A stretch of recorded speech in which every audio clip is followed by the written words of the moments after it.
আসন্ন ত্রয়োদশ জাতীয় সংসদ নির্বাচন আগামী 12ই ফেব্রুয়ারিতে অনুষ্ঠিত হবে। অন্তর্বর্তীকালীন সরকার এটি চূড়ান্তভাবে ঘোষণা দিয়ে দিয়েছেন এবং সব ধরনের প্রস্তুতিও নিয়েছেন। তবু গ্রামগঞ্জে গেলে এখন একটি প্রশ্ন বারবার ঘুরে বেড়াচ্ছে যে 12 তারিখে নির্বাচন হবে কিনা। রংপুর সদর 3 আসনের একজন সংসদ সদস্য প্রার্থী হিসাবে আপনি আপনার ভোটার এবং জনগণের উদ্দেশ্যে কি বার্তা দিতে চান?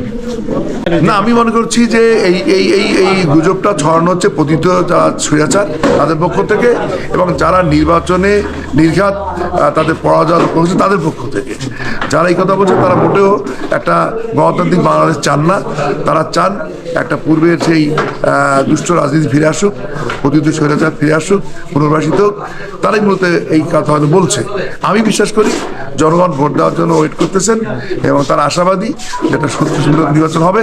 এক্ষেত্রে বর্তমান অন্তর্বর্তী সরকার বিশেষত নির্বাচন কমিশনের দায়বদ্ধতা বেশি বলে আমি মনে করি।